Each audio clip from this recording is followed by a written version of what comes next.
मैनपुरी एक बहुत ही महत्वपूर्ण सीट बन गई है। बीजेपी भी पूरा जोर लगा रही है, सीट को जीतना चाह रही है। वहीं ये अखिलेश यादव के लिए एक तरीके से बहुत ज़्यादा महत्वपूर्ण चुनाव होगा। अभी तक सारे उपचुनाव हारते आए हैं, किसी उपचुनाव में नहीं गए। पार्टी की परंपरा नहीं रही है कि अध्यक्ष उपचुनाव में जाते, लेकिन ये तो घर का चुनाव है। नेताजी की सीट थी, डिंपल यादव उतरी हैं, तो निश्चित तौर पर पूरा जोर अखिलेश यादव यहाँ लगाते दिखाई देंगे। बहरहाल इस सबके बीच में रूठे अपनों को मनाने के प्रयास भी अखिलेश यादव कर रहे हैं, ऐसा दिखाई पड़ता है। डिंपल यादव के लिए स्टार प्रचारकों की जो सूची जारी हुई है उसमें आजम खान और शिवपाल यादव के नाम शामिल हैं।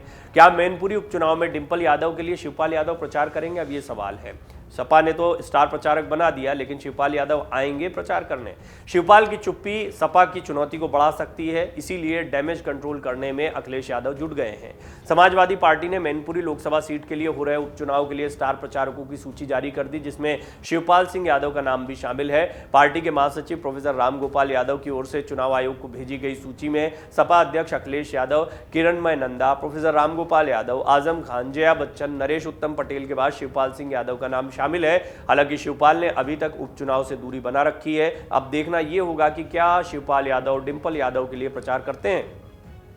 एक और जहां अखिलेश के चाचा शिवपाल सिंह यादव को स्टार प्रचारकों की सूची में स्थान मिला है, वहीं सपा जिला अध्यक्ष आलोक शाक्य, पूर्व जिला अध्यक्ष सपा खुमान सिंह वर्मा, पूर्व विधायक करहल सोबरन सिंह, पूर्व एमएलसी अरविंद यादव और पूर्व विधायक सदर राजकुमार यादव के अलावा किशनी विधायक ब्रजेश कठेरिया को भी शामिल किया गया है। स्टार प्रचारकों की सूची में छोटे बड़े कुल 40 नेताओं को स्थान दिया गया है। इस सूची में भी जातीय गणित साधने का अखिलेश ने भरपूर प्रयास किया है। मैनपुरी का उपचुनाव सपा के लिए आसान नहीं माना जा रहा है। शिवपाल की चुप्पी बढ़ा सकती है समाजवादी पार्टी की चुनौती, जैसा हमने आपको बताया, और यही वजह है कि अखिलेश यादव अभी किसी तरह का डैमेज नहीं चाहते। इस डैमेज को कंट्रोल करने में वो पूरी तरह से जुट गए हैं, और सबसे बड़ा कंट्रोल तो यही है कि पहले रूठे हुए अपनों को मनाया जाए, खासतौर पर उन्हें जिनका मैनपुरी में कुछ जोर चलता है। देखिए, शिवपाल यादव पहले से ही जो नेताजी की सीट के बारे में बयान दे रहे थे, उससे स्पष्ट हो गया था कहीं ना कहीं वो अपनी दावेदारी को चाहते हैं। ऐसा हुआ नहीं, इससे वो नाराज भी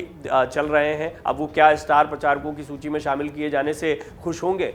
ये वही शिवपाल यादव हैं जिन्हें अभी तक समाजवादी पार्टी ने अपनी पार्टी के साथ भी नहीं माना था। उन्हें सहयोगी, जब विधायक दल की बैठक हुई थी तो आपको याद होगा, ये बोला था कि सहयोगी दलों के लिए हमने अलग से बैठक बुलाई है, उसमें बुलाया जाएगा शिवपाल यादव को, जबकि वो चुनाव लड़े थे समाजवादी पार्टी के टिकट पर। अभी समाजवादी पार्टी के स्टार प्रचारकों की सूची में शामिल है। तो ये कुछ ऐसी स्थितियां हैं शिवपाल यादव और अखिलेश यादव के बीच में जो मौके के हिसाब से बदलती रहती हैं। गौरतलब है कि मैनपुरी लोकसभा उपचुनाव में सपा और भाजपा के बीच में सीधा सीधा मुकाबला है। दोनों पार्टी के उम्मीदवारों की घोषणा हो चुकी है। ऐसे में जसवंत नगर विधायक शिवपाल सिंह यादव की चुप्पी सपा के लिए चुनौती बन सकती है, क्योंकि जसवंत नगर से मिलने वाले वोटों की बढ़त अन्य विधानसभा क्षेत्रों से बनी खाई को पाटने का काम करती है। सपा को भी इसका आभास है। यही वजह है कि उसने डैमेज कंट्रोल करते हुए स्टार प्रचारकों की सूची में शिवपाल यादव का नाम शामिल कर लिया है। पर यह कवायद कितनी कारगर होगी ये वक्त बताएगा। सपा ने डिंपल यादव का नामांकन कराया तो भाजपा ने इटावा से 2 बार सांसद रहे रघुराज सिंह शाक्य पर दाव लगाया है। शाक्य कभी शिवपाल सिंह यादव के भी करीबी थे। विधानसभा चुनाव से ठीक पहले उन्होंने शिवपाल का हाथ छोड़कर भाजपा का दामन थाम लिया था। मैनपुरी लोकसभा सीट पर संख्या बल में यादव के बाद शाक्य दूसरे नंबर पर माने जाते हैं। हालांकि भाजपा द्वारा शाक्य वोट बैंक पर दाव लगाने की रणनीति को सपा ने भांप लिया था। यही वजह है कि डिंपल के नाम की घोषणा से पहले पूर्व मंत्री आलोक शाक्य को जिला अध्यक्ष बनाकर शाक्य वोट बैंक को साधने का प्रयास किया गया। पर शिवपाल की चुप्पी सपा के लिए चुनौती बन सकती है। सूत्रों का कहना है कि शिवपाल सिंह और प्रसपा के प्रदेश अध्यक्ष आदित्य यादव 3 दिन से सियासी हलचल से दूर हैं। वो इटावा में हैं। बेबाक बयान देने वाले शिवपाल मीडिया के सवालों का जवाब नहीं दे रहे हैं। वो वेट एंड वॉच की मुद्रा में हैं। क्या धर्म संकट में फंसे हुए शिवपाल यादव? अब उनकी स्थिति को भी समझ लेते हैं। प्रसपा प्रमुख और सपा विधायक शिवपाल सिंह यादव सार्वजनिक मंच से अपने अपमान की दुहाई देते रहे।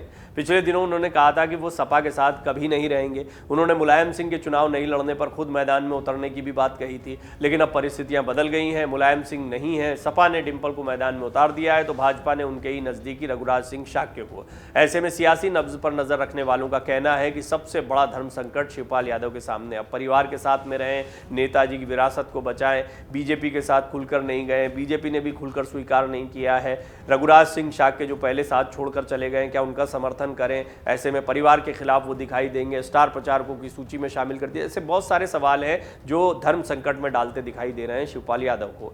अखिलेश यादव खुलेआम शिवपाल यादव को प्रसपा का नेता बताते रहे हैं। यूपी विधानसभा चुनाव के बाद सपा की हार की समीक्षा के लिए हुई मीटिंग में भी शिवपाल को नहीं बुलाया गया था। तब अखिलेश ने कहा था कि ये सपा विधायकों की मीटिंग थी और शिवपाल यादव प्रसपा के नेता हैं, गठबंधन की बैठक होगी तो उन्हें बुलाया जाएगा। जबकि शिवपाल सपा के टिकट पर ही विधायक चुनकर गए जसवंत नगर से। वहीं राष्ट्रपति चुनाव को लेकर हुई गठबंधन की बैठक में भी शिवपाल को नजरअंदाज किया गया। इससे नाराज होकर शिवपाल योगी के बुलावे पर एनडीए के आयोजन में पहुंच गए थे। अब जबकि डिंपल के चुनाव की बारी आई है तो अखिलेश ने शिवपाल को सपा का नेता बताते हुए स्टार प्रचारकों की सूची में शामिल कर लिया है।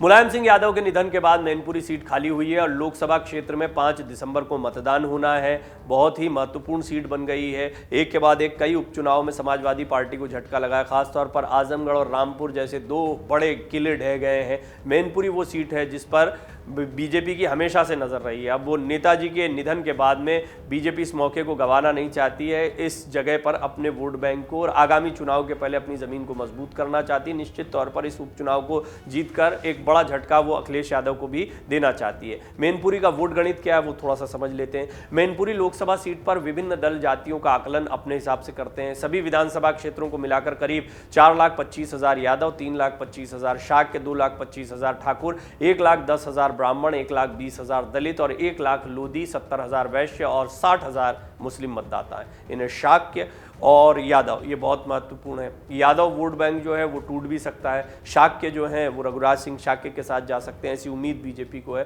तो ये बीजेपी के कुछ गणित हैं और इसमें भी यादव वोटों को बहुत प्रभावित कर सकते हैं। जसवंत नगर की जो अपनी उनकी सीट है शिवपाल यादव की, वहाँ से बहुत बड़ी जीत मिली थी, लेकिन वो सपा के टिकट पर मिली थी। यानी सपा और शिवपाल का कॉम्बिनेशन वहाँ पर इफेक्टिव है। अकेले शिवपाल कितने इफेक्टिव है ये भी देखने वाली बात होगी। तो कुल मिलाकर शिवपाल यादव क्या प्रचार करते दिखाई देंगे डिंपल यादव के लिए, या वो तटस्थ भी रहते हैं, तो कहीं ना कहीं ये उनकी नाराजगी को दिखाएगा और ये नाराजगी भी सपा को भारी पड़ सकती है। डाउनलोड करें अमर उजाला ऐप और पाएं खबरें लगातार।